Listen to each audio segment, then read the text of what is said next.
नमस्कार, मेरा नाम मिसेस लीना चंद्राकर है। मैं सेजेस सैलूट में टीचर हूँ। मैं अपना टीचिंग एड लेके आई हूँ, जिसमें मेरा पहला टॉपिक है त्रिकोणमिति। त्रिकोणमिति बच्चे जब पढ़ते हैं तो त्रिकोणमिति में हम बताते हैं कि समकोण त्रिभुज के लिए ही यह लागू होता है, अर्थात इसके लिए हमें इस प्रकार का डायग्राम प्राप्त होता है। बच्चा ये भी जान जाता है कि त्रिकोणमिति में tan थीटा बराबर लंब बटा आधार होता है और लंब ऊंचाई होता है।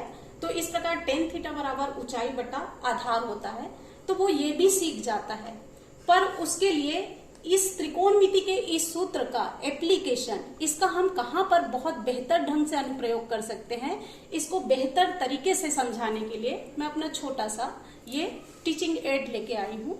आइए देखते हैं इसके द्वारा किस प्रकार इसका अनुप्रयोग, इस सूत्र का अनुप्रयोग हम लोग डेली लाइफ में करते हैं। तो जिस प्रकार ये हमने देखा है, मान लीजिए कोई बहुमंजिला इमारत है और ये आधार है और इसकी हाइट हमें ज्ञात करनी है।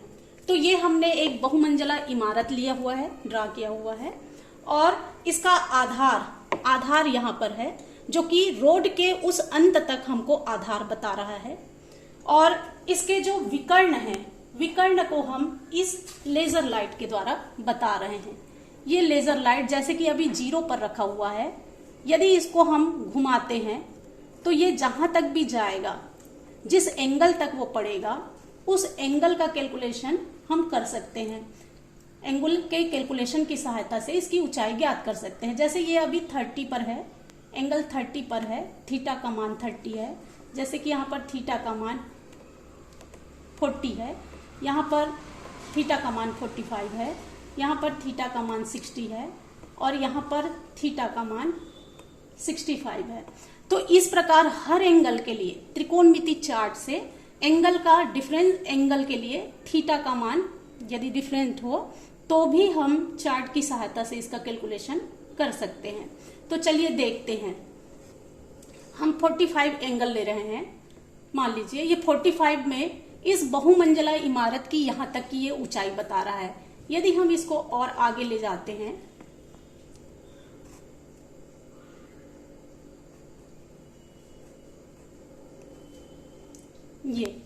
ये कौन सा फ्लोर हो गया? 6 फ्लोर। 6 फ्लोर तक की ऊंचाई हमें ज्ञात करना है। तो इधर हम कोण में देखेंगे, ये कोण कहां पर है। 6 फ्लोर की ऊंचाई को हमें ज्ञात करना है और हम एंगल देखना चाह रहे हैं। तो इसके लिए 60 अंश का कोण बन रहा है और 6 फ्लोर की वो ऊंचाई बताएगा। यदि और इसके आगे अंत तक हम करना चाहेंगे तो अंत तक भी ले जा सकते हैं। जैसे कि ये इसके इस अंतिम फ्लोर तक की ऊंचाई वो बताएगा, लेकिन इसके लिए एंगल कितना हो रहा है? 65। यहाँ पर हम देख सकते हैं एंगल हमारा यहाँ पर 65 हो रहा है। तो जब हम कैलकुलेशन करेंगे उस वक्त इस मंजिल की अंतिम यहाँ पर हाइट देखेंगे, उसके लिए एंगल हम कैलकुलेट करेंगे 65। और इसके रोड के इस सिरे से उस सिरे तक हमने मार्क कर रखा हुआ है, ये यहाँ तक 33 के लगभग है। वहां 1 सेंटीमीटर से स्टार्ट हुआ है। 1 सेंटीमीटर मान लो, इसको हम 0 मान ले, यहाँ को हम 0 मान ले, और ये हमारा 30 है तो ये 29 हो जाएगा, क्योंकि 0 वहां पर नोट नहीं हो पाया है। यदि मैं इसको मान लेती हूँ 33, तो 33 आधार हो जाएगा और उसकी हाइट हम कैलकुलेट करेंगे और उसके लिए एंगल का मान हम ले रहे हैं 65। तो देखिए ये हमारा फार्मूला है। tan थीटा बराबर लंब बटे आधार। लंब हमें ज्ञात करना है, ऊंचाई हमें ज्ञात करना है, एंगल का मान हमने 60 मान लो, अभी 65 जैसे यहाँ पर लिया गया था। यदि वो 60 के लिए आता है तो हम 60 के लिए यहाँ पे कैलकुलेट करेंगे हाइट, और यहाँ पर उसका आधार लिया गया है 33। तो 33 tan 60 का वैल्यू होता है √3 और √3 का मान होता है 1.71।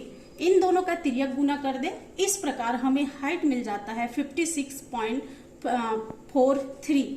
तो ये है 60 अंश के लिए, इसी प्रकार हम 65 के लिए भी निकाल सकते हैं। अब 65 के लिए यहाँ पर इसका वैल्यू कहाँ पर मिलेगा, तो हमारे पास एक चार्ट होता है, 10 का एंगल ज्ञात करने का एक चार्ट होता है। उसके हर एंगल के लिए, 10 के हर एंगल के लिए हम वैल्यू ज्ञात कर सकते हैं। तो उसको देख करके इस प्रकार से किसी भी बहुमंजिला इमारत की हाइट हम ज्ञात कर सकते हैं। इसमें हमारा जो अनुप्रयोग है उसमें बच्चे इंटरेस्ट बहुत लेते हैं। जैसे ही वो लेजर लाइट देखते हैं उनका इंटरेस्ट बढ़ जाता है, और इसमें हम ये बताते हैं कि किस प्रकार से यह केवल समकोण त्रिभुज पर लागू होता है। तो ये हमारे लिए समकोण त्रिभुज बन रहा है, आधार, ऊंचाई और जहां पर ये लाइट जा रहा है ये इसके विकर्ण को बताता है। तो ये बहुत अच्छा अनुप्रयोग है किसी भी के हाइट को ज्ञात करने के लिए।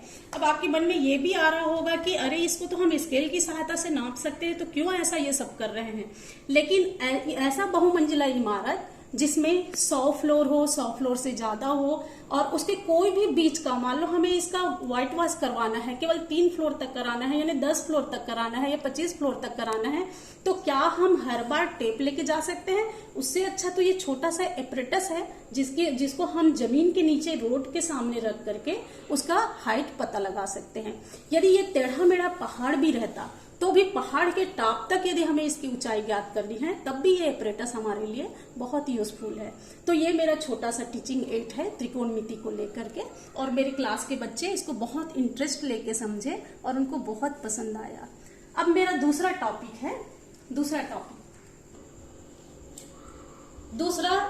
टॉपिक मैं बताना चाहती हूँ। हमारे बहुत सारे बच्चों को लगता है जो इक्वेशन हमें मिलता है, समीकरण जो हमें मिलता है, इस समीकरण के लिए हमारा ग्राफ कैसे बनता है, इस समीकरण के लिए हमारा ग्राफ कैसे बनता है।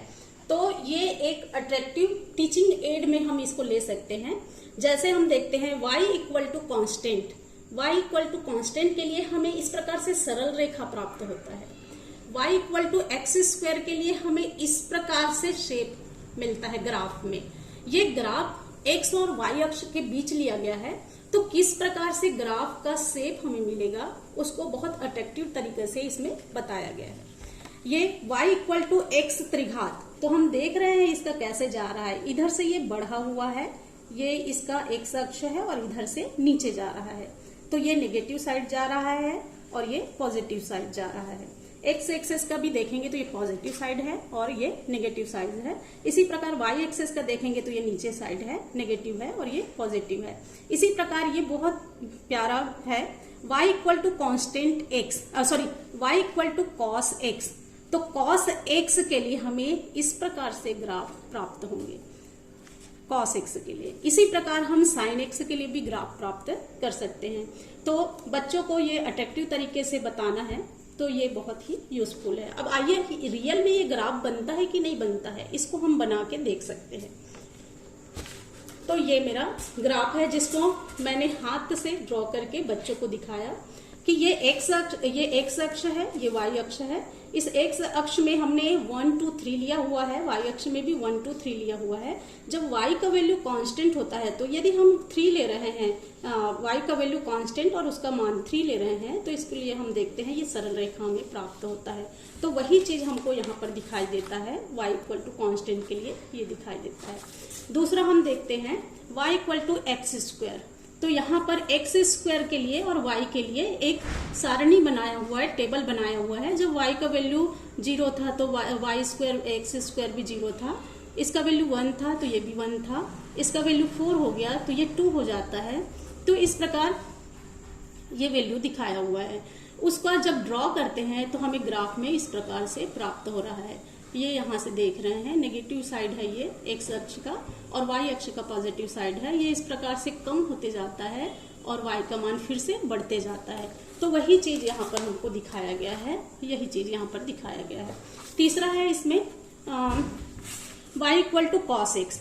तो कॉस एक्स के लिए हमें ये देखना पड़ेगा, जब इसका वैल्यू पाई हो, 2 पाई हो, तो इस प्रकार हम पाई को 90 और 2 पाई को 180 लिख सकते हैं, और जब ग्राफ ड्रॉ करते हैं तो इस प्रकार का ग्राफ हमें प्राप्त होता है। तो वही ग्राफ हमको यहाँ पर दिखाई दे रहा है, ये वाला ग्राफ। इसी प्रकार हम इसका भी ड्रॉ कर सकते हैं। तो ये एक बहुत अच्छा है, जिसको अट्रैक्टिव तरीके से बच्चे जैसे ही ग्राफ ये देखते हैं, पिक्चर देखते हैं, वो बहुत इंटरेस्ट लेने लगते हैं और सब्जेक्ट में घुस जाते हैं अंदर। पहले बच्चों का ध्यान नहीं रहता है, उसको अट्रैक्टिव बनाने के लिए हम इस प्रकार का डायग्राम दिखाते हैं, तो बच्चे इस सब्जेक्ट की ओर अट्रैक्ट हो जाते हैं, फिर उसके रियल चीज को इस प्रकार से वो समझ जाते हैं। अब मैं अपना तीसरा टॉपिक बताती हूँ। तीसरा टॉपिक है मेरा कोलाइड। एक मिनट मेरा है कोलाइड। तो उसके लिए देखते हैं, पहले हम लोग कोलाइड बना लेते हैं। मैंने 3 गिलास लिया हुआ है, तीनों में सिंपल पानी है। ये एक में हम नमक डाल देते हैं, ये नमक है तो नमक डाल दिए और इसको अच्छे से घोल देते हैं। दूसरे में ये दूध लिया हुआ है, दूध के कुछ बूंद पानी में डाल देते हैं और इसको मिक्स कर देते हैं। ये कुछ चाक के पाउडर जैसा मैंने आटा लिया हुआ है, तो ये आटा है, इसको भी हमने घोल दिया।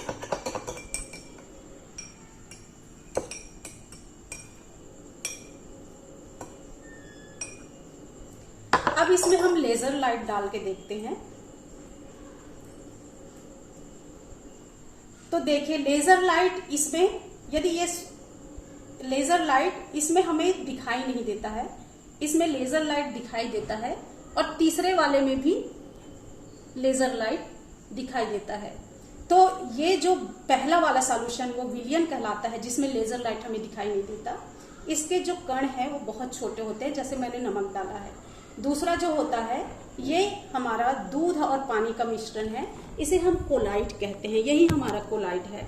और तीसरा वाला जो है वो निलंबन कहलाता है, इसमें हमारे कण तैरते हुए दिखाई देते हैं और इसमें भी लाइट दिखाई देता है। तो मैं मेरा टॉपिक जो टिंडर बताना चाह रही हूँ, टिंडर इफेक्ट, वो कोलाइड में होता है। तो आइए देखते हैं टिंडर इफेक्ट क्या होता है।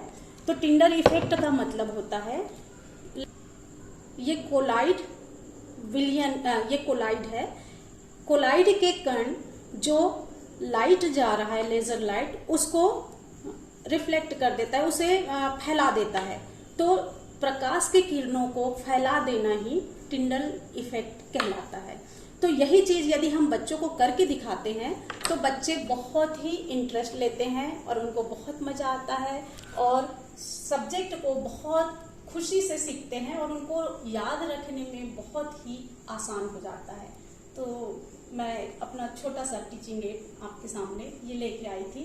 मुझे उम्मीद है कि ये आप लोग को और बच्चों को बहुत पसंद आएगा और उनको मजा आएगा। Thank you.